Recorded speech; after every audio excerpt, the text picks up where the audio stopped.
Hello, everybody! Surprise, Will. We're on camera. Oh no! We gotta hold for YouTube thumbnail.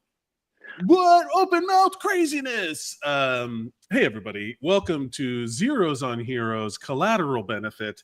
Thank you all for joining us today. I'm Mike Mercadal. With me, as always, is Jedi Master Will Watkins. Jedi Master Will Watkins. Hello, I am Mike Windu. Thank you everybody for joining us on this illustrious May the 4th. May the 4th be with you. This show is genuinely an example of just two nerds trying to get in better shape. And what a day to celebrate nerdity, especially the Star Wars fandom. I don't want to say Star Wars fandom. I don't want to celebrate all the fandom. I want to celebrate all the Star Wars, the positivity, the love of Star Wars that has come over the years. But yeah, that's basically today. What a fun day that we're recording Sunday, May the 4th. May the 4th be with you. You can follow. What's funny is I was a little late logging in, as I often do, but there's always some weird reason. Like, I'm always able to, but I'm like, I gotta untangle my headphones or whatever. Today I was late because I was really desperately trying to find my Jedi Training Club shirt, weightlifting themed official Star Wars merchandise. But I wear it on such a regular basis that I was never like, I should get my Star Wars weightlifting shirt ready. It's not a day to celebrate when you celebrate every day. Yeah. No, I will say gray shirt. Ugh. Yeah, I know how bored. It is a thing about like a gym wear that it's kind of boring for dudes. We don't get a lot of cool like gym clothing, or it's not a big demand of ours. It's just like a lot of cut up. All my gym wear is like cut up t-shirts from the past. That's basically what it has turned into. Is just like a bunch of like something gets pit stains. Guess what? Cutting them sleeves off. It is a gym shirt. But yeah, thank you everybody for joining us here. Zeros on Heroes. Collateral Benefit is the name of the show. Zeros on Heroes is the name of the channel. Zeros on Heroes started as a place where we could talk about anything that was defined as heroic, and we would center every episode. We would talk to each other, and we would interview our comedian friends about their heroes. And it originally started as like comic book heroes, trope, nerd culture, fandom heroes, but then it kind of spread into kind of more about like what it means to be heroic. Yeah. But there is a part of all of like both of us as I was a teen athlete and I grew up and I was always focused on my body and always trying to get stronger. And then you've always been the nerd, and you really got discovered like the joy of, I don't want to say just fitness, but like bodybuilding. Would you consider yourself a bodybuilder?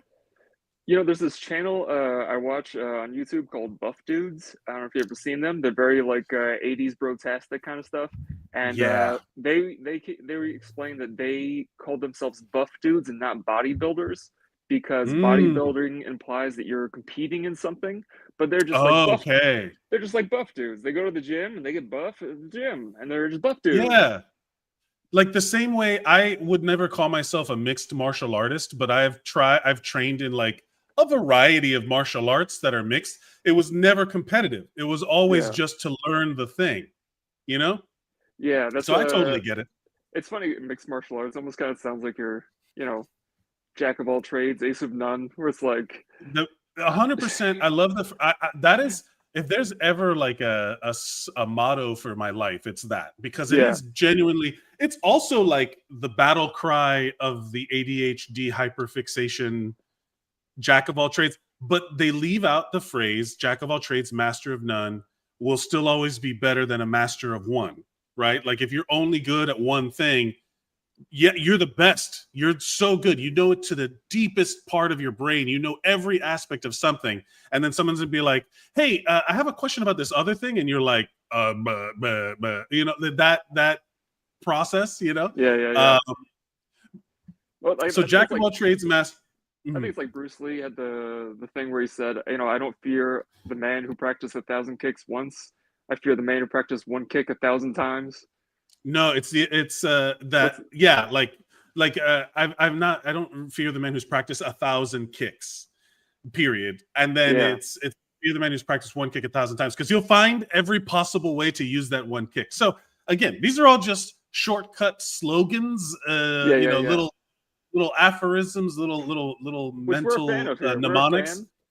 We love a good slogan. We love a good saying. We love a good condensed piece of knowledge that you could extrapolate for your life. So let me just finish the full intro. Collateral Benefit's a show on which we try to focus on the ways that we benefit in our lives incidentally from when we take care of our body. It'll improve aspects of our mind. We take care of our mind, it improves aspects of our community, and celebrating those little things, like noticing when that happens. And we have noticed that due to our nerdity, we have found some like fitness influences in fandom, like Star Wars. Oh yeah. Like here on May the 4th, like Star Wars, where they do serve as inspiration. I feel like in the same way that sports figures and mythological heroes, it's the same concept. You look to somebody who you feel is better or iconic or some form of like superhuman in the most literal way. Like they are above like the average human.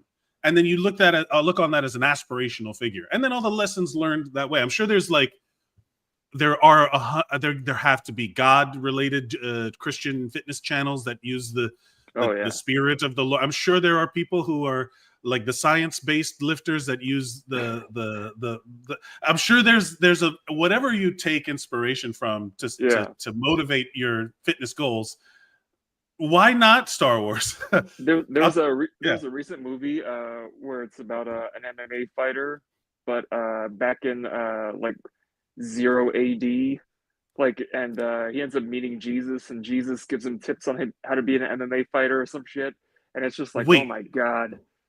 It's a God movie? It's a religious movie? Yeah, it's like a religious movie with this dude who gets trained by Jesus at one point, and it's like, oh man, fantastic. I love it. Yeah, solid. You gotta love a good, or like in them, like just terrible. If you're a fan of martial arts movies from the 80s and 90s, go and watch the other show I'm doing with Nary Science called Kick Flicks. That we review martial arts movies. You can go Kick Flicks Pod on social media, and Kick Flicks, like Netflix with a kick. So it's like flicks with an X. And there's a movie called No Retreat, No Surrender. Ooh. It is the first appearance is like Van Damme is a martial artist in the movie. He plays like a bad guy in it. Has no lines.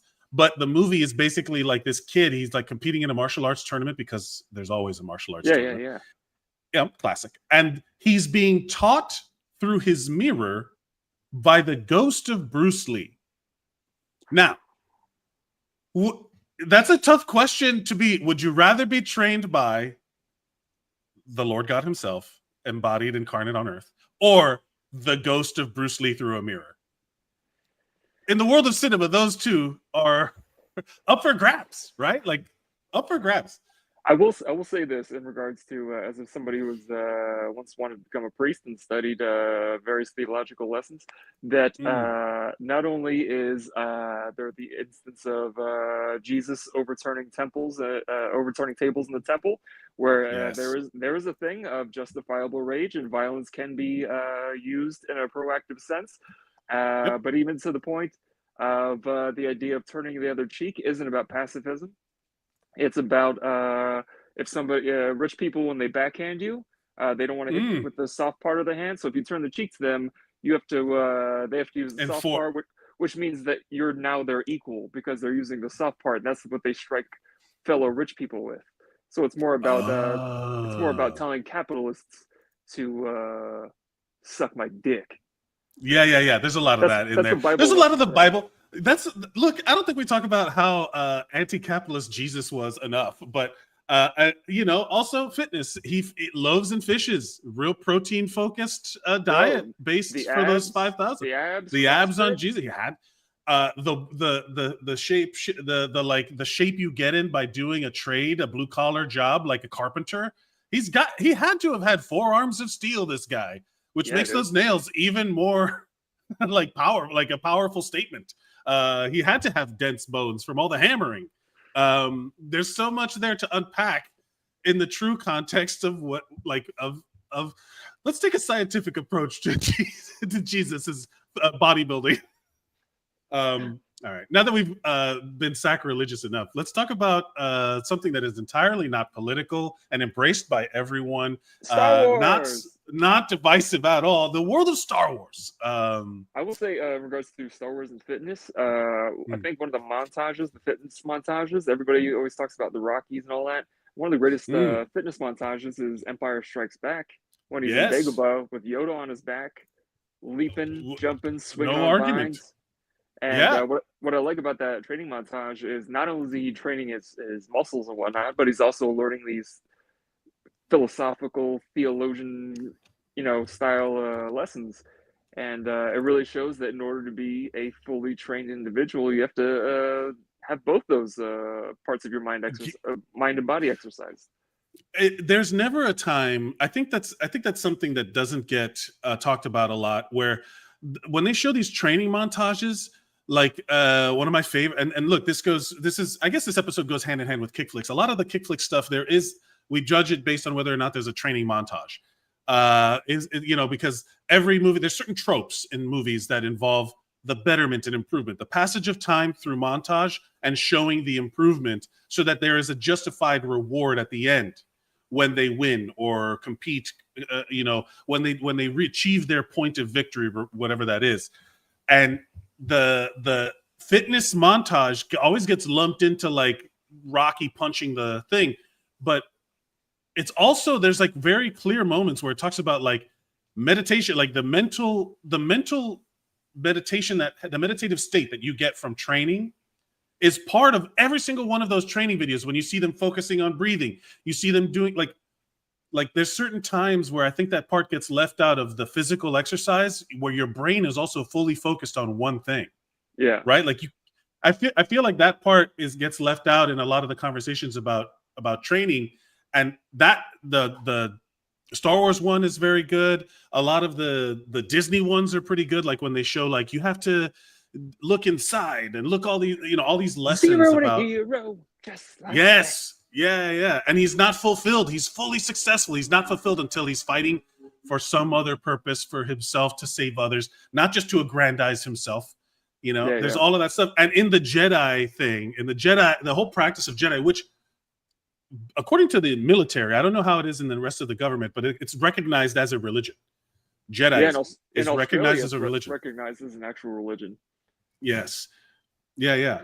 That there is like a purpose to the physical training that I think should be emphasized more in terms of like,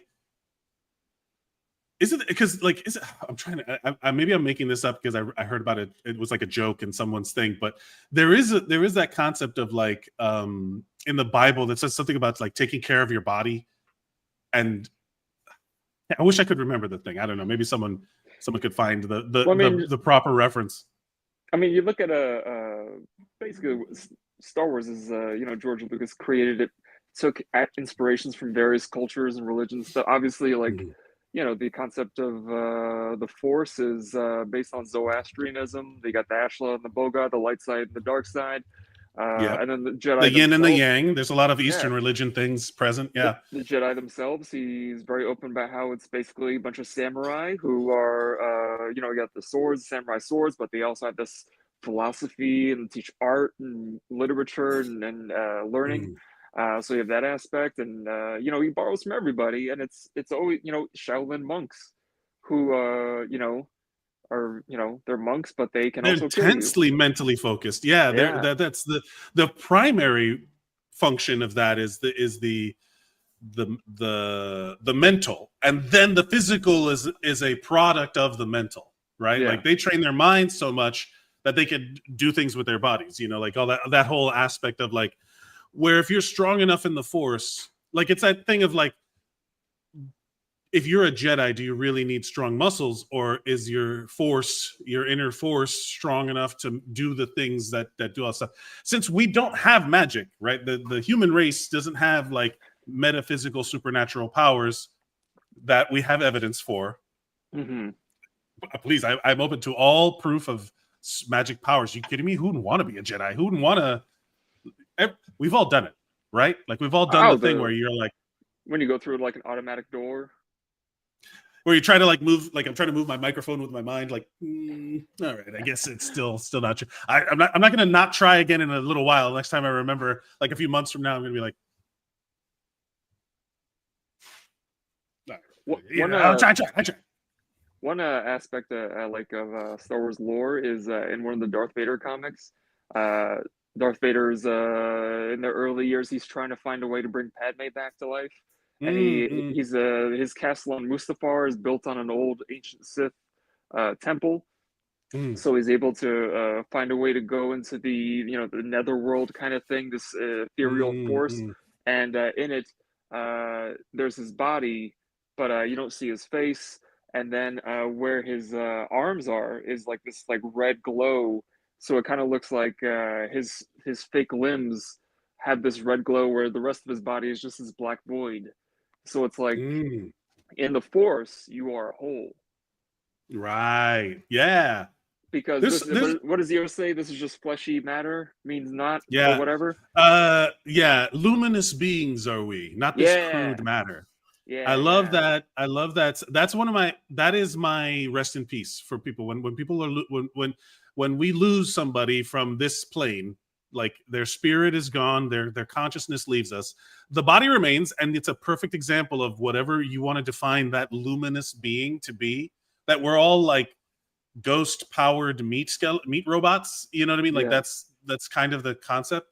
That quote is always very important to me. That luminous beings are we, not this crude matter, because that is the thing. As a secular person who doesn't believe in any supernatural or metaphysical things, that is the one thing that I have to accept. We don't have an answer for. You're like, we don't. There's many things we don't have an answer for, but about us as individuals, we don't know how the brain works. We don't know what makes me, and you.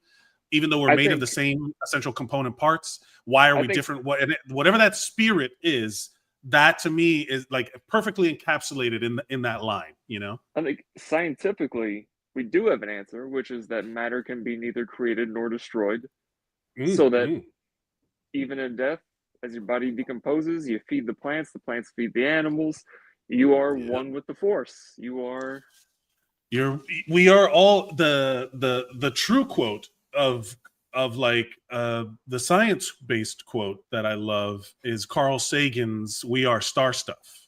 Yeah. That idea that our matter could not have existed, like what we are composed of had to be created in the heart of a dying star, and that the atoms in one hand could have come from a different star from the atoms in my other hand. Yeah. You know what I mean? That concept of like we are a way for the universe to know itself as we discover more about the universe is purely 100% real, based in observable fact. Nothing about it is supernatural, and it's one of the most mind-blowing things I've ever heard. And I think about that a lot when there's so many petty squabbles on the thin layer around the planet that we live in. It's like, guys, context, bigger picture, please. You know, like that theory, that not even theory, because I don't like using that word because it's become so manipulated by people who don't want to understand the difference between a guess and a scientific theory. And there's a definite like beauty in that. And I think I love how art and nerd fandoms and like cultural, like mythological stories and even like folklore, all of it serve to try to explain some form of that idea. How are we all connected, and what is it that we connect with, and what is thunder, and why do we exist in the same place as lightning, you know, and these, like all of that sort of stuff. The unexplainable is it's a wonderful thing. And storytelling is literally almost like a primal thing we've done since the beginning. Stephen Fry has an amazing quote in his book. He did Mythos, which is like his telling of the Greek mythology.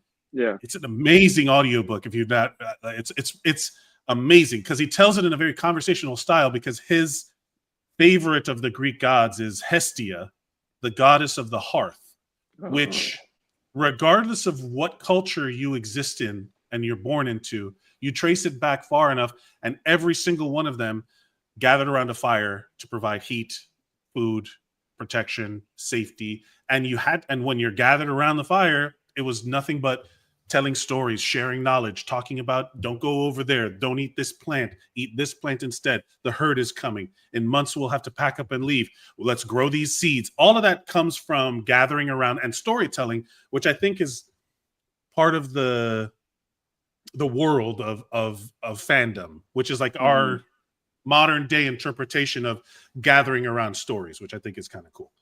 And one of those stories had to be, all right, now we got to get strong because we got to go kill that thing and eat it. So everybody, let's build up our endurance running muscles because we got to chase this mammoth over the tundra for days, you know, like that kind of thing. That had to be part of it.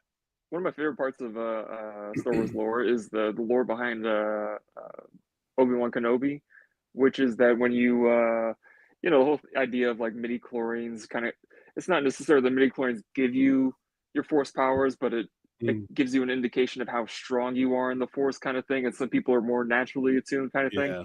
So it's like Obi-Wan Kenobi didn't have a high midichlorian count, just average midichlorian count. He didn't wasn't outstanding when he was a young Jedi Temple kid. And as he got older, it was kind of thing. I don't know if you know the way the Jedi Order works, where it's like if you're really good, you get a teacher and a master, and you know it's the one-on-one kind of thing. If not, you go into the agricultural corps where you know help people farm on distant planets, or you become a librarian like Jocasta Nu or whatever it is. And Obi-Wan Kenobi wasn't necessarily strong in the Force, but he was the most determined in his class. So he constantly learned and got better and was able to attune himself. And then he was given to Qui-Gon Jinn, who had a bit of a chip on his shoulder as a way to temper him. And they were able to balance each other out. And so Obi-Wan Kenobi is, for most people, is one of the greatest, if not the greatest, of the Jedi Knights. Right. Because even non-Star Wars. Yeah. Oh, right. The effort over the what is that? The work ethic over forget the genetics phrasing or whatever. There's like a clever saying. You know how it is. We're all about clever bon mot sayings here and encapsulating things into little idioms that we can use. But the idea of like, I used to love when my football coach I still carry this with me because he's like, it takes no talent to hustle. And I'm like, bro, that's right, man. He's good. That is flawless logic. You don't need talent to hustle. You may be hustling wrong. You may be hustling ineffectively. You may be hustling in the wrong direction, but you can, regardless, you can hustle. And that was like we out here. It's like imprinted in my brain because I heard it at so many times in my high school, like playing high school ball, that it's like, it takes no talent to hustle. And coaches love locking in on one phrase and burning it to the ground. You know what I'm saying? Yeah. Coaches love that shit. They love it. They are all about just saying the same thing over and over again. And that was my coaches. And I still think about it to this day. When I was in the fire academy, there was this guy, there was one particular instructor there his thing was go do physical exercise, whatever, insert physical exercise here until I forget about you. And then it was basically like that concept of like, this is your job now, go do it until you cannot do anything. Basically drive, like just keep going. And at some point, there was a guy that did so many push-ups where he's like, all right. He's like, I thought you were supposed to forget about me. And he's like, go run now. And he's like, shit. Because it was like he's like, he got me on my logic. I didn't forget about him. I told him to stop. Yeah, there's a lot of that. And especially in like, I will say this, it's not this day, but one of the most kind of iconic self-improvement things that people latch onto for a certain age, a certain era, like a little younger than me, is Dragon Ball Z. Oh yeah. That concept of self-improvement it permeates an entire category of anime, the shonen anime of all of like the Narutos and all of these like competitive things where everyone's just trying to get stronger in whatever ability they have. You know, like that's a very common like trope or like very common like thing in anime, in certain types of anime that are all about self-improvement. And men, there's gym bros of a certain age are all about that Goku, Vegeta, Krillin getting stronger mentality, because so much of those stories are about that self-improvement. Yeah. So that's like a one-to-one. We're not reaching through the force to make analogies here. That's like a one-to-one. Like, oh, I'm training in higher gravity so that I can get stronger. And then somebody out there is like, you know what? I will start using a weight vest. Yeah. And then now I have more gravity pulling on me. I can and when I take it off, I will be stronger. It's like that Rock Lee scene in Naruto where he's like, finally the teacher's like, hey, you can do it. And everyone's like, do what? And he's like, I can finally do it. I'm so happy. And he takes the weights off of his legs, and everyone's like, what's that going to do? And it hits the ground, and you realize he's been walking around with like thousands of pounds of weight on him. Like it's like it's like the most dense material possible, or whatever. Like it's like this insane heavy weight. And then he realizes how much faster he is. Everyone realizes how much faster he is than he has shown people, because he was self-limiting by having all of those weights. This is 100% usable things that you could do to make yourself better or stronger in the gym. It's pretty crazy. I mean, like, what practices from Star Wars do you feel like you tap into whenever you're thinking about fitness or self-improvement, or your of course your mind, but your body and your community? How do you feel like it translates in? I mean, the idea of community, especially because it's the Sith deal, have the power of two, but really it's the power of one, because eventually one of them has to kill the other one. Destroys the two. Yes. So, but whereas the Jedi are pass on your learnings to the next person, Yoda's line about we are what they grow beyond. So it's the idea of like, give away your knowledge and to as many people as possible to improve as many lives as possible. And if somebody needs help them. If somebody can help you, ask for that help. Whereas with the Sith, it's just, hey, look how big and strong I am at the gym. Blah. And then if somebody says, hey, could you spot me? They're like, I don't have fucking time for you, man.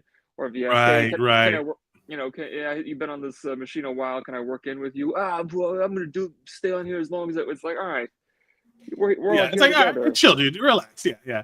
There's a certain amount of that community building that I think gets lost in the Star Wars, like especially in fandoms where everything feels very divided now, just in general in the world. There's us and them, and everything is like different branching categories of how can we divide ourselves further. And one of the things I think in terms of the rebellion versus the Empire is that when you see the Empire, there's always just British bad guys, British white dude bad guys. And then when you see the rebellion, there's a variety, there's a diversity. There's a DEI, like what do they call the rebellion? DEI hires now, or whatever that bullshit would be. Like there's all of these races where it's like, hey, we all exist, and we are all fighting for our right to exist, and we all right to exist in spirit of freedom, where we are not under the heel of one group of people. I still do not understand how Star Wars fans think that Empire did nothing wrong. Like those Empire did nothing wrong guys are like always like telling on themselves a little bit. Yeah, it's only grown stronger now. Like the freaking president posted a thing on May the 4th be with you. He posted a Star Wars thing, and he made himself a Sith. He gave himself a red lightsaber, like a fucking bad guy. And it's like, oh, the lack of media literacy is fully metastasized into every form of human life. It sucks. It's terrible, because it is very clearly Star Wars is a lesson in building community around diversity and around the safety and freedom of everybody, which I feel like in the past, Jim Bro culture was that viewed as an exclusionary kind of exclusive group where if you weren't Arnold Schwarzenegger, you couldn't work out at this gym. And it's like, I feel like that's fallen away, and the rebellion has kind of won a little bit, because I never feel more accepted in when talking about fitness, when someone's talking about fitness, like, oh, that's great, good. When you're I'm working on this, I'm trying to get in better shape, and they're like, oh, that's fantastic. And what are you doing? Oh, no, that's great. No one is ever like, why? What do you do? Oh, you can't do this. Wait. And I'm like, I haven't heard that in years, basically. So I do feel like fitness is a world where it's divided itself even more now, because you do have these alt-righty fitness influencers. But I do think there's a whole bigger contingent of inclusion, we'll just say DEI fitness, because as much as I hate the term, I think it's valid. Diversity, equity, and inclusion is an entirely laudable goal, especially when it comes to fitness. Do you not want everyone to feel better about their bodies and feel better in their bodies? Like, what kind of monster do you have to be to not want that? You know what I mean? What I love I don't know. I always think is there's almost like a schism that's currently happening with online fitness gym bros. Like, there's this guy I follow, Layne Norton, where he's a doctor, PhD guy, and he always does like every Friday he like busts another myth. And I think it was one of these past Fridays, he had RFK as the person he was busting the myths on, and Sure. he was like, "Listen, right up front, I have to say, because I know people are going to comment, I don't ever talk about my political leanings." And he did the classic, like, I'm The disclaimer.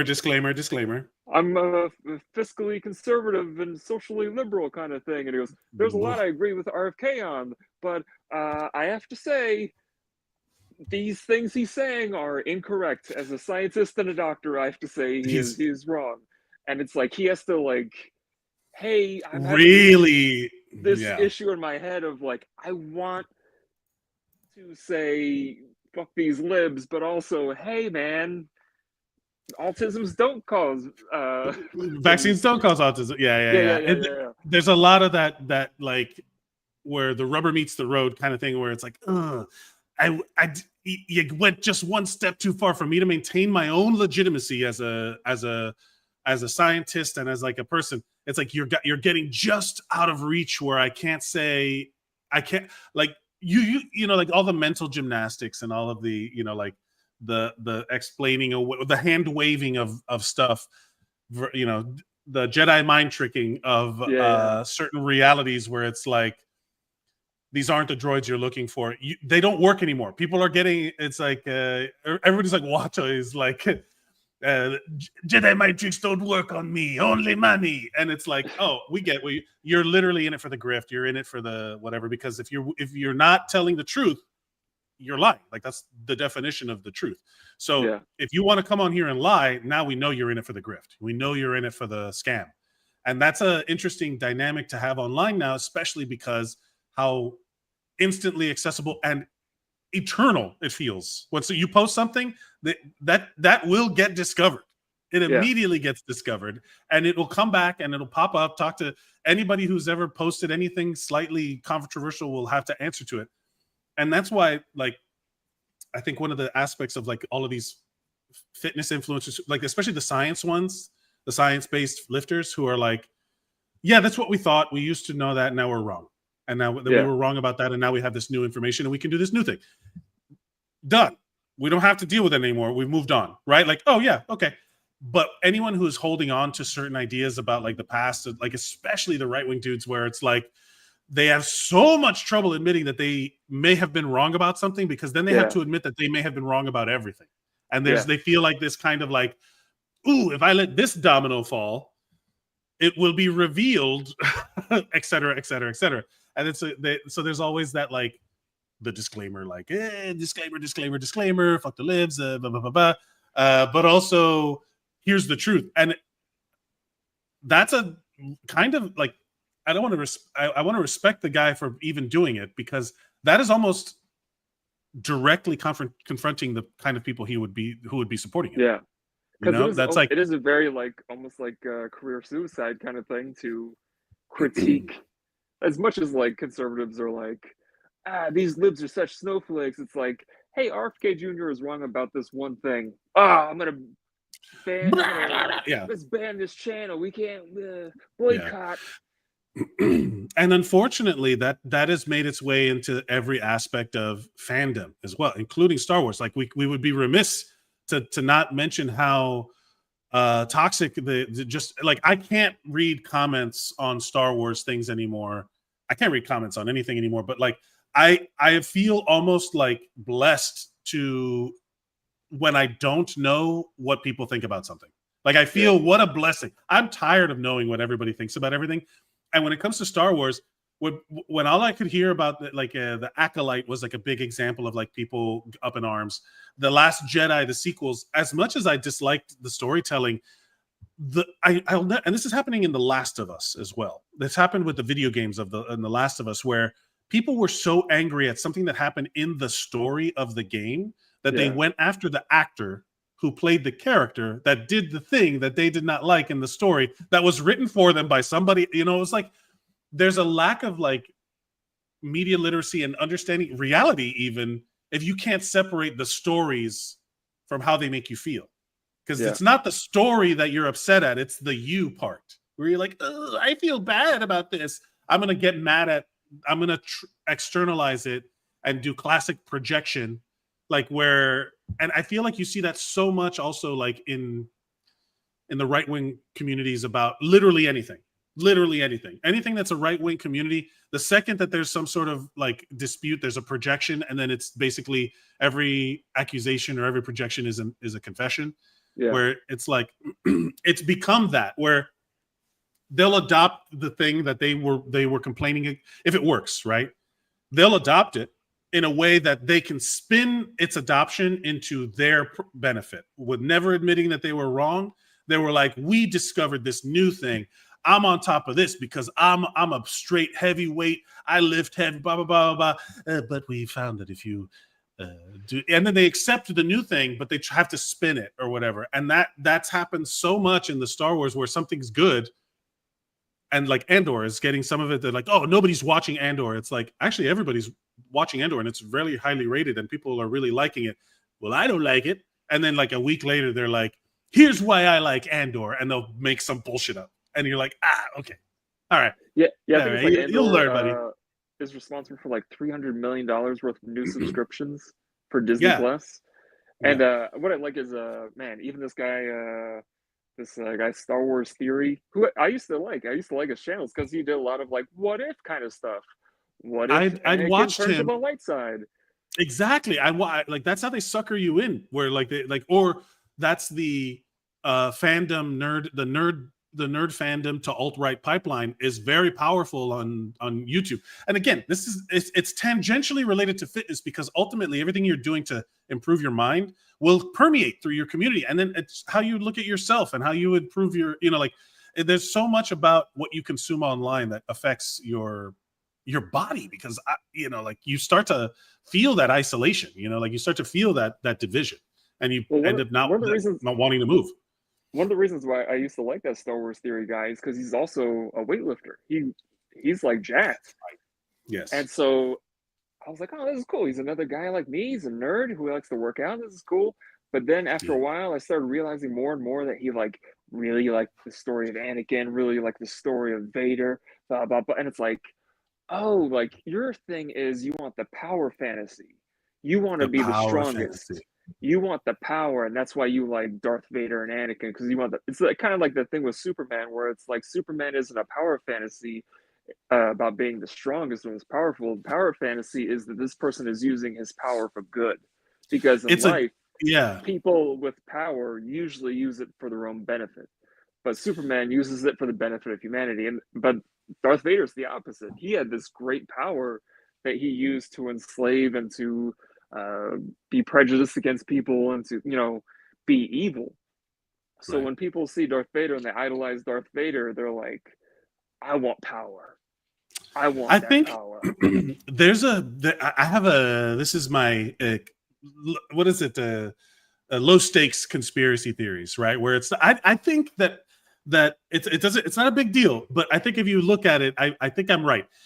There was a swing in the like early 2000s, late 90s, early 2000s of taking bad guys and making them anti-heroes, like straight up villains, and turning and rehabbing them, their image, like there's so much Venom, like weird Harley Quinn, all those guys. Yeah. Straight up, even something as simple as like Spawn, who makes a deal with the devil and becomes his soldier of murder, still has like there's a reason why, and then he's motivated by some deeper struggle. And a lot of people who very impressionable would see something like the prequels showing Anakin's fall to the dark side as justified, like, oh, they gave a reason why. It's like, no, this is all cautionary. hey, this is all cautionary. This is an example of what not to do. This is bad. But because media literacy is only in the eyes of the person consuming the media, like you can only control the method and the message. You can't control how it's received with anything in life, right? Like you can only control, like what we're putting out there right now, someone could misinterpret in a million different ways, but we're trying to put it out there in a proper way. That is my... I think the perfect example is the character of Killmonger from the Black Panther movie, who is basically a totally different character from Killmonger in the comic books. And Killmonger is a bad guy. He is the villain. And people say, well, he's got a point. And he did have a great point, which is that, you know, the inaction of someone equates to the villainy. You know, they refuse to help their fellow Africans during all this strife. And all these horrible things happen because of it. But at the same time, he wants to use that power to enslave the rest of the world now. Right. He is not... It's that idea... He doesn't want to demolish the system. He wants to take over the system. He wants to be in charge of the system. Yes, and that lesson often falls like people will interpret it how they want to, and then justify every reason why they're still the good guy, which is like a modern kind of toxic like permeation through social media, especially. I think the average person gets it, like if they're not toxically online, but they'll hear stuff and they'll be like, yeah, someone will tell someone a story, and then they'll learn that story as fact, as truth, not just, hey, maybe this is something that you're supposed to be introspective about, and it's reflecting your own beliefs in some way that you should change, not to reinforce them. You know what I mean? It's not being like, it's like, oh, this is showing me that this is bad. Well, this is bad according in the eyes of the world that I think is bad. And then it's like, no, you missed it. God, yeah, you didn't fully understand the lesson. Like there's that meme going around of like, George Lucas putting like trade routes and separatists and tariffs and all these like logistical tax things in the prequels, and everyone's like, why the hell is all of this in the movies? And it shows him in 2025 just laughing like you know, because it's true. He like all of that stuff. That's how empires are formed, and that's how fascism rises. And we're just like, oh, what a fun movie about space wizards, and you're like, nah. Meanwhile, he's like, the Viet Cong were right, you know, like that kind of concept. Like the original, the U.S. Empire is the enemy. It's interesting to watch how people react to that. But I think the Vietnam War thing is fascinating, especially since like what's his name, Ho Chi Minh was the leader of the North Vietnamese, and he approached Woodrow Wilson after World War I during the treaty. It was the Treaty of Versailles, and he said, I'm a huge fan of the American Revolution. I have the Constitution memorized, the Declaration of Independence memorized. I see America in the same way that I see Vietnam right now, and we are being taken over by this imperialist force of France, and we need the help of the original American revolutionaries. You guys need to help us. And very much in the same way that Anakin was supposed to be the one that, you know, defeated the Sith, America ended up becoming the Sith, right? And we oppress the people that we should be helping. And I think people view these stories that show, or the prequel, the concept of the prequel, the origin story, as somehow making the villainy of their original story justified. It's okay. He lost his wife. He was sad. It's like, wait. Please, bigger picture, guys. We gotta look at the context. And a lot of people like shut their brains off when it comes to fandom stuff, and they're like, God forbid Miles Morales be Black Hispanic, and everybody loses their mind like Spider-Man's not black. It's like, wait. Spider-Man is represents New York City. Who do you think lives in New York City? Like, come on. And it's also a metaphor. It's a metaphor for human life. Like you're the bad guy if you're upset about these things. You're identifying more with the villain than the hero of the stories you love.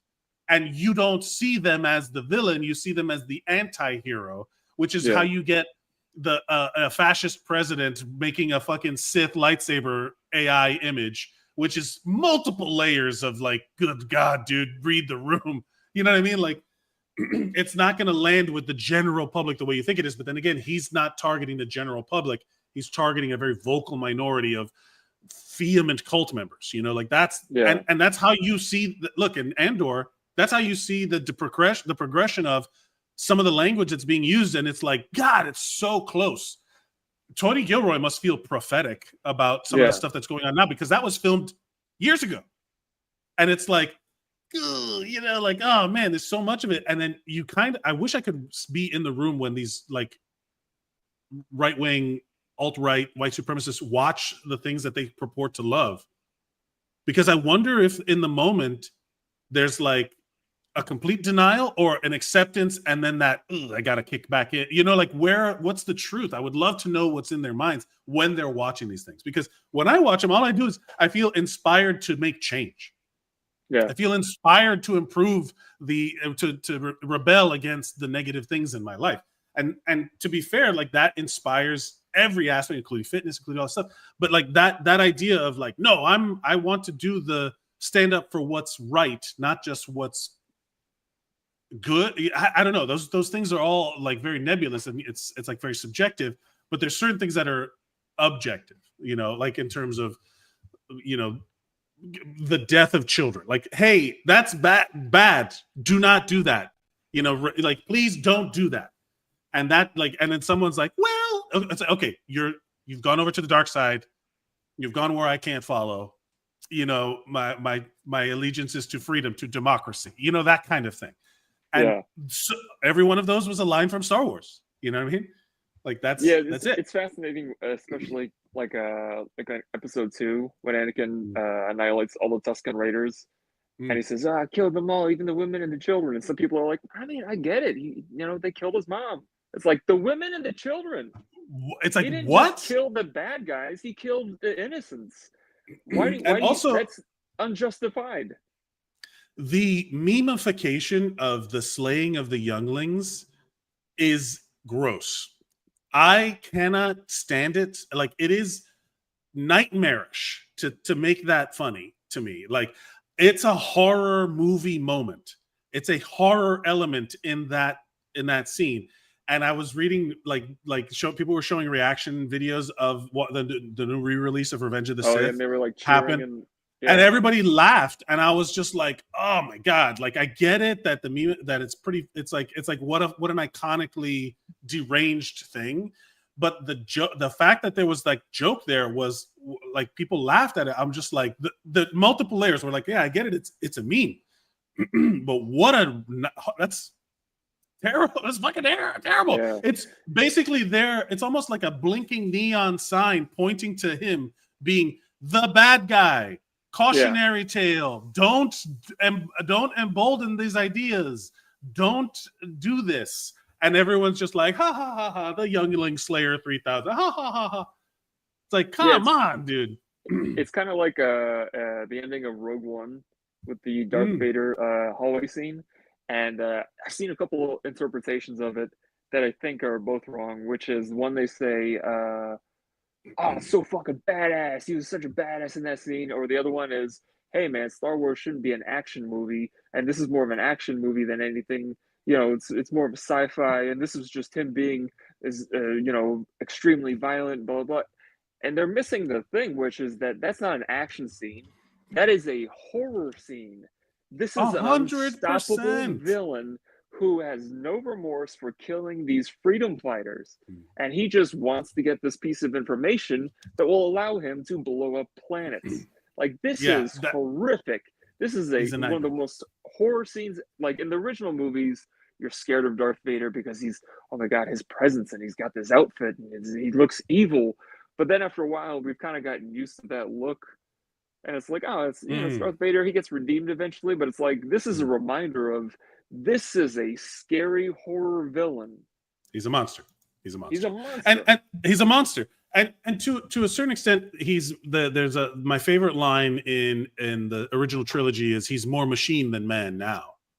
And it's true, because he has to be propped up by inhuman things, right? So the more of you take away the in terms of the metaphorical body, we're not ableists here, but like in terms of the medical, like in terms of the metaphorical force, he's becoming less and less human and that's what enables him to become even darker. And I feel like that to me is also an example that gets lost. Now, here's the question to bring it back around to fitness: is his suit steroids? Right? Like he's augmenting himself in some way. He's using these tools to make himself unnaturally strong. Well, or is it in Star Wars canon, Star Wars lore, he is actually less strong than if he had retained his physical body, because he is able to channel the Force through your physical body into this physical world, whereas once you become part of the Force, you're the strongest you'll ever be. But he refuses to allow himself to go into the Force, but he's also not as full as he used to be. So therefore, he is the weakest he is, because he is neither wholly complete in the physical realm, and he's neither wholly complete in the ethereal realm. So he's in this halfway point where he could be stronger either way, but he refuses to let go. So it is actually a hindrance. This is it's the same. It's the same way that people are like, I'm going to do a bunch of steroids and be the greatest bodybuilder, and then they have a heart attack and die. It's like, you're no longer the strongest you could be. Right. Again, missing the message, missing the point of what your body does for itself versus augmenting it. Now, question: how do we spin all of the stuff we just said into our normal fitness podcast improvements of body, mind, and community? Like, how do we put this thing back on the rails? Because we've talked about our nerd, we've talked about our fandom, we've talked about how much it affects our mental health, how we interpret these stories and these things, and how obsessive people can become mentally about this sort of things, and how it does impact their daily lives, including their bodies and fitness. Because I can't tell you how many people, the trope of the Star Wars nerd in their mother's basement, never leaving, never doing anything. And I think that there's a part of that community that does fit that, and I don't want to deny its existence. But I also would love to highlight the inspiration that people get from the like, I can't tell you how many videos I've seen of people going out there learning how to fight with lightsabers, and I'm that is athletic. That is absolutely fitness influencing in a positive way. There's no way you could be doing all this stuff if you weren't training your body in some way. Even if it's just based on nerd shit, it's still, you're still moving your body. You're still doing it. So I would love to pivot to talk about exactly that. Let's talk about how, like, how many ways you've seen Star Wars and nerdity and fandom influence fitness the other way, like rather than isolation, staying in your basement, sitting on the couch, sitting in front of the computer, the neck beard, trope that kind of lumped in together. Because while that does exist, there is also the other side, the dark side and the light side, the yin and the yang of it all. You know what I mean? Obviously, I would say I would agree. I am actually kind of jealous. I don't know if we're talking about the same lightsaber class, but there's I think it's like a martial arts studio that teaches the different forms of lightsaber, because I think it was like 5 or 7. I forgot how many forms of lightsaber. 8, maybe it's 8, and it teaches them all, and I think that's fantastic. That'll get you out there. I'm kind of jealous. There's one close to me. There's the thing about the meetups where people have the lightsaber meetups. There are Comic-Con conventions where certain characters have a certain physicality, and so you have to work out to look that way. There's I mean, just the fact of walking around a Comic-Con convention can be physically exhausting. So there is even that aspect. Yeah, that is true, man. I can't. We've both been to cons where at the end of the day, they're like, "Oh, you guys gonna go to a party?" And I'm like, "I can't walk anymore. Is there a chair I can sit in? I'm in my 40s, please." But it's true. Like, there's so much about, like, especially if you really want to embody these characters. Of course, this beard is Chewbacca related. There's a lot of different, also, like, I don't want to say emblematic figures that you can, like, go after, like even something as simple as, like, the Mandalorian. It's toxic, but this is the way, and all of the, like, the dogmatic. They show the variety. They show the two. There's the culture that is super dogmatic and does not break the rules. If you break the rules, they kill you. You showed your face to somebody, you're out. Yeah. You know. And then there's the other one where it's like, no, we adhere to this type, and it's all about like the examples of those things. But either way, they're both training, and they're both doing something that involves training, and people embody them both. You know. I also think that there's a great crossover with Star Wars and especially Jedi culture and yoga. I mean, there's literally even a Jedi master named Shakti, which is another yoga. I mean, what's her name? Carrie-Ann Moss, who was just in The Acolyte, is a Kundalini yoga instructor as well as an actor. So it's like there's this huge crossover. And I again, body, mind, and then the community is all related. Well, let's talk about our goals, right? Every episode we pick a body goal, a mind goal, and a community goal. And just to talk about how it relates, my last week's goal was the bulletproof body weight exercise, where I was actually doing body weight exercises in the way that they suggest you do, where you engage your core, you lock your legs, you engage your quads and your glutes as you're doing a push-up. You hold your core as you're doing the squat. Our workout of the week was a Russian kettlebell swing, but I was doing that with just my arms and just kind of keeping everything while having everything locked in and engaging all of these muscles. And when I caught myself, because they were body weight exercises, I could do them at times where I was stressed.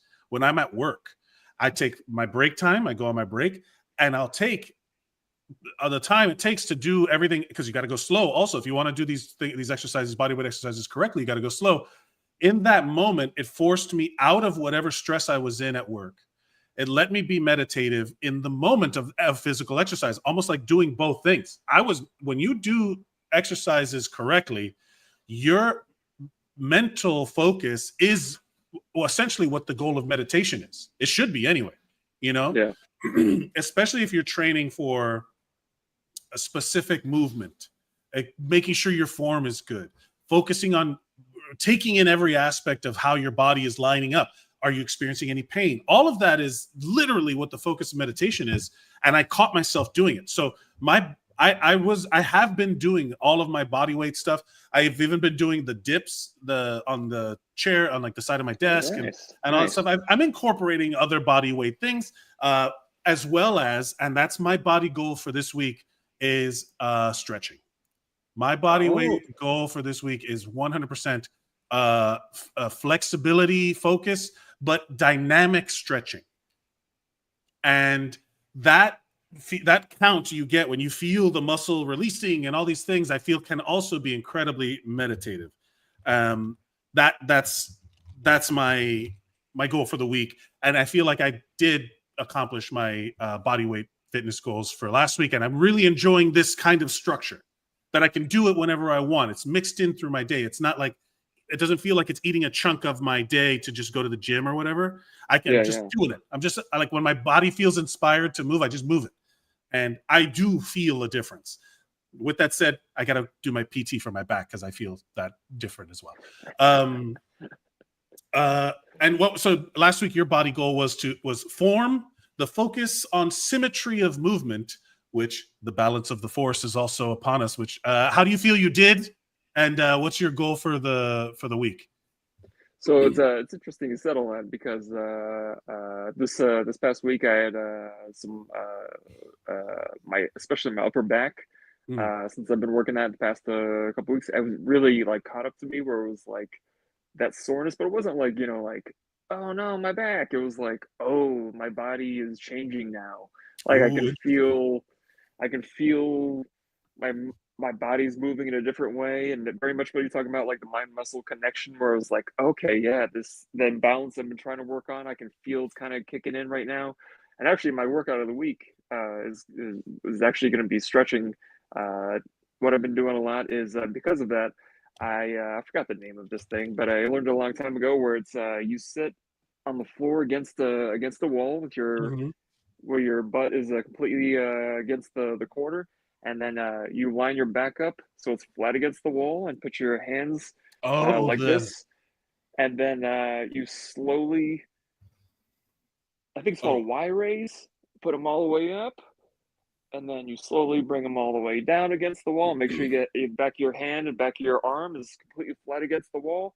And you do that like 3 times, and you go, holy shit, I've never had, like, Yeah. when I do upright rows or when I do, overhead presses or whatever, I don't get this burn. And it's like you're lining, and especially if you do it in front of a mirror, you can like see like, oh, this one's moving up faster than this Right, one. So I right. have to Yeah. and it was like, oh my God, this is like so, it really is that mind muscle connection of like, I feel everything. You're hyper, what's it called? Hyper awareness or hyper focused Yeah, hyper on awareness. Yeah, of muscles that are activating that you're like, what is this? How I activate those? I didn't know you had.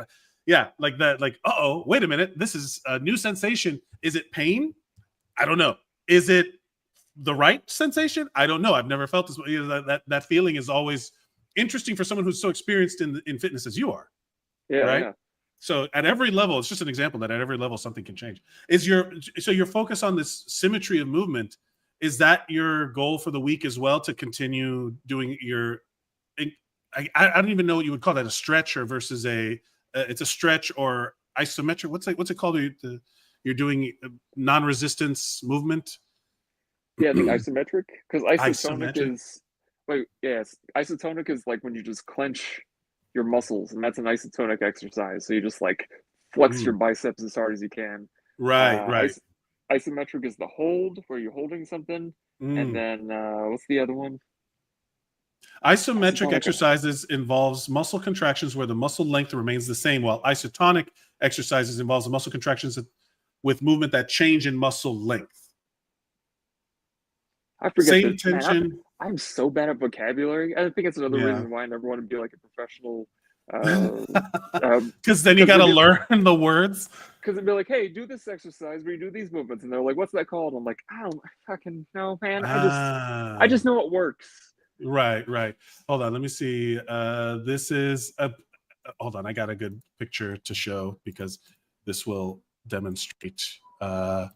Like literally right there, I was like, "Hey, do this exercise," and I was Oops. Hold like on. a Y with your hands. So the muscle. Can you hear me? Yeah. So the muscle contraction, isometric contraction, is you're just holding tense, but the muscle is not. You're not changing the length of the muscle. The isotonic contraction is the one where you are changing the length of the muscle. We learn something new every day on this show. We learn something. And I will tell you this: I will forget that immediately. Immediately, I will confuse the two tomorrow.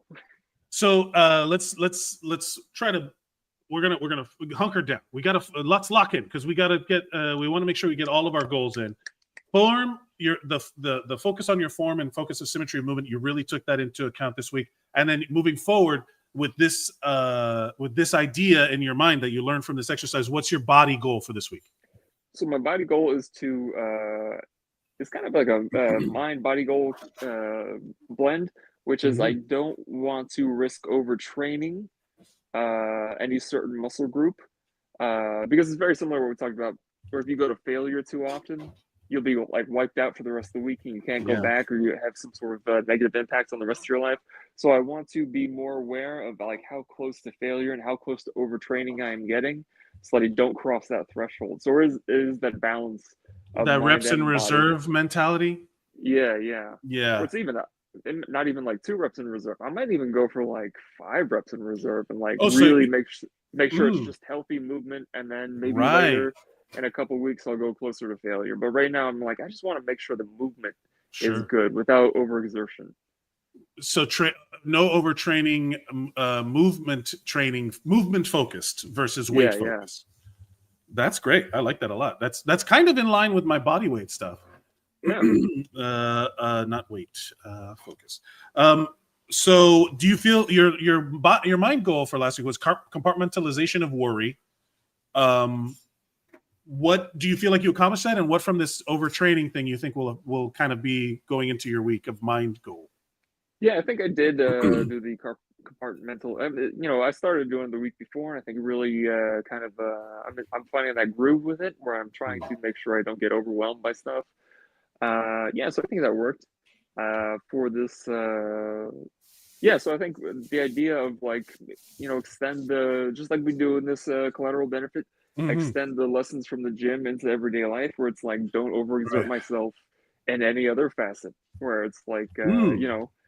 don't overexert myself with work, don't overexert myself with obligations, just make sure I have a well balanced life. And is that your community goal as well? Like, do you feel like don't Yeah, let's overexert wrap it all into? up in there. Yeah. Because in the community, how would that work? In the way that you're showing that you're more movement focused and not weight focused, it does make like you ever see those people that are just light through life, that they just kind of go through these circumstances. They never fully absorb everything. They feel there's a little bit of like, yeah, like it feels a little bit of power in being able to know when something is heavy and when it's not. Yeah. Yeah. I feel like that's be that example for people, like, we're not engaged fully for this. Oh, why aren't you lifting heavy? That's not my goal for right now, like Yeah. and to be the example of this lighter person. I like that a lot. Yeah. Yeah. Be the lighter person. Be the light side of the force, not the dark side. Metaphors of the lighter person. Um, my mind goals were kind of in line with that. With when we were talking about compartmentalization and batching my concerns, build a worry room, but then leave the room. That was my goal for Yeah. last Yeah. week. Leaving the room. I think that falls in line with that as well. Like, be the lighter person, not give everything too much weight. Um, Being able to disconnect from stresses, because the current state of like my own, like my work life, and there's a lot of like turmoil, like there's a lot of like, and everybody's dealing with that stuff right now. I have found a new passion for organization, as the unifying of the working class in my own direct work and life. There's a feeling I get, there's a reward I get from doing the things that I feel are right? Like, I am Yeah. leading a rebellion in my own job right now. That I don't want that to, I don't want to get high on my own supply, is what I'm saying. I don't want that to be the swing that takes me to be almost like dictatorial or autocratic of my like, I still enjoy being the person that everyone I'm the point of contact for the union and stuff in my job, and we are going through some current contract things that we have to dispute, and all this stuff that's happening in terms of staffing. Anybody who works in healthcare right now knows that it is a shit show. It is rough. But that was the start of this batch my concerns, build a worry room, and then leave it. I don't want to leave it anymore. I want to take my the good I'm doing in the worry room, and take that with me. There's a certain amount of like justification where I'm like, no, I'm following the rules. I'm doing what I know to be right in light of someone doing wrong. And I like that. I like that. I want to share that with everybody. So that's my goal. It's like the basically the start a rebellion for good. Rebel against bad things. Don't just, oh, well, that's wrong. No, rebel against it. That's my new motto. It's like, not just To do a knowledge. callback, you want to flip over the tables in the temple. I do. I think it's only fair that I like not just call it out, but make change. Yeah. Like the idea of like, so in terms of my mind, to embrace when I'm right, change when I'm wrong, but change what I'm wrong about, but embrace what I'm right about. That change the wrong, embrace the right. That feels like kind of, I guess, like a cheat, because that is like a unified goal where it's like, hey, this thing's wrong, I'm going to fix it. This thing's right, I'm going to keep doing it. It's like, that's the definition of common sense. It's like, yeah, change the wrong, embrace when I'm right.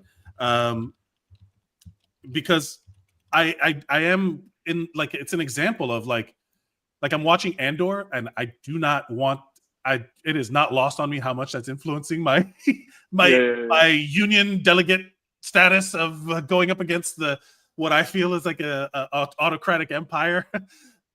And I'm like, yeah, but I don't want to be a spy and murder people. I just want to enforce. I'm a Mon Mothma right now. I haven't switched over to Cassian or Luthen yet. I'm a Mon Mothma is where I'm at right now. You're like when somebody watches the Food Network and you're like, I could be a chef. Yeah. I could be a rebel leader. I could be. Do I have an X-wing? Where's my X-wing? I want an X-wing. But or that TIE Avenger. That thing was dope. As if everybody's watching it. Well, it was so cool. I loved that thing. Yeah. And I guess my community goal would be to like encourage that in others. That encourage the action to change in others. Like not just the recognition, but encourage people to do things that will affect change in life. Encourage the doing, not just the talking. Because that's really how I've felt. Like finally I feel like something's happening because we did something, not just hi, this is bad, and they're like and then they just keep doing it, and it's like hi, I'd like to say that I don't like what you're doing. It's like right, I see that, and then they keep doing what they're doing. It's like hey, we're not going to do that anymore, and we've done this and this and this to affect change, and if you don't feel this and hear this and make changes, we have an entire other process that we are activating contractually that you are obliged to follow. So otherwise you're in breach of contract. We can sue the shit out of you or whatever it is. It's like we'll blow up your Death Star. Encourage all just by doing, not just going, hey, I don't like, that it's doing. Encourage the doing, not just the talking. Although talking is great. Our workout of the week last week was the Russian kettlebell swing, which I've been doing with my backpack at work, which has been, I showed one of my coworkers that, and she's like, oh my God, that's great. You don't need a heavy dumb, like a kettlebell to do it. Yeah. You just need something in your hands, and you just need to kind of be very focused on the movement and use momentum, like the hip thrust to get the most effective thing. And we were just doing it at the job, like on my break, we were just having like kettlebell rounds, and it was like really fun. That was our Unify. We agreed on that, and I think we're kind of in line on stretching right now. Is there anything in particular that you want the workout of the week to be some form? I'm going with the Y raise. I'm going with the Y raise. Put your back against the wall, completely flat against the wall, and raise it up. And bring it down, but like do it super slow. Do it super slow. Feel all your muscles. Make sure your arms are against the wall completely. If you ever feel yourself getting off the wall, pitch it right back and start again. Let's see. I'm trying to find a good video example of a Y raise. Wait, Y raise is a dumbbell thing. Shit. I forgot the name of it. The wall Y raises. Oh, it's different because it's basically a combination of like the lateral raise and the front raise. It's like at an angle. That's what I'm saying. But what you're talking about is it's out there, but I basically explained it. I want to find a version of it. Yeah, whatever the name is. Like I said, I'm terrible with vocabulary. Yeah, oh wait, is this? Let's see, is this it? Hold on, I think I found a good version of it. Let me see. Share this tab instead. Oh no. Whoops. Come on, man. Come on, Mike. Get it together.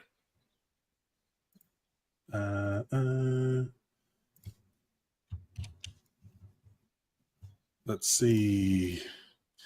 Right. These are called wall slides to improve shoulder mobility. He's got his back to the wall, and he just kind of slides that hand up in a Y and then brings it in so they touch over his head. Wow. That is, that I feel like after a couple of those, I would be spent. This is what you're thinking, right? This is where you were in line with? You can do it either sitting on the floor, you can do it standing, but just make sure your back is completely against the wall. Make sure your arms are completely against the wall. Yeah, man, that's tough. That'll stretch you out. That'll stretch you out. You heard it here first. That's that. You know what? I'll go with that. Another good stretch that has been beneficial for me. What's this? What do you call it? Wall slides is the name that he gave this. Slides. There we go. Wall slides, arm raises, or whatever. So I remember what it was next week. And I have a lot of like lower back exercises, and one of my favorites after doing a bunch of like the PT exercises, hip thrusts and all that stuff, is the ankle on the knee to unlock the buttocks, the glute, where you're laying on your back, you put your ankle on your knee, and then you pull that leg towards you, so you get that rotation on the outer side of your butt cheek. And oh boy, what a good thing. You can do it in a chair as well if you cross your legs. But remember, you have to keep your back as straight as possible because you don't engage your lower back. You want the hip to be where you get the most tension release, because your hamstring goes up through your butt cheeks, under your butt cheeks, into your hip, and you don't want that rounding. So that's why laying on the back is the best version of this. But you want to do any of that stuff. Ankle on the knee is one of my favorites, because I have a bad back and I'm in my 40s. I want to try that. I might do that right after we're done here. Yeah, it's a solid one for it loosens a lot, and especially if you're focused on like doing all the like I want to keep all of my mobility with structure, but with mobility. Like I want that balance. So and we'll come back next week and we'll talk about whether or not we succeeded and all that stuff. With that said, thank you everybody for watching. This is a great episode. Look, Star Wars is complex and can contain every aspect of storytelling. And I really, it's one of my favorite. It's been a part of my life since I was a child. I will say, I want to shout out, there's a creator called Roro on TikTok. She's like, I'm going to start watching Star Wars. And she's posted her reactions, and she's never seen anything. And everyone she's the most positive light in my Star Wars world right now, because she's encouraged this culture in her comments.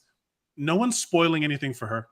She's watching everything for the first time, and she's fully absorbing all of it and having the same. She's reminding me of when I first experienced all these things in the most positive way. It's very wholesome. It really has reignited a kind of like remember, like a fondness, a nostalgia for the positive and the actual like feelings I felt, not just the content, not just going back and watching Ewoks again, but like that feeling I got when I felt it for the first time, where I was like, oh, this is great.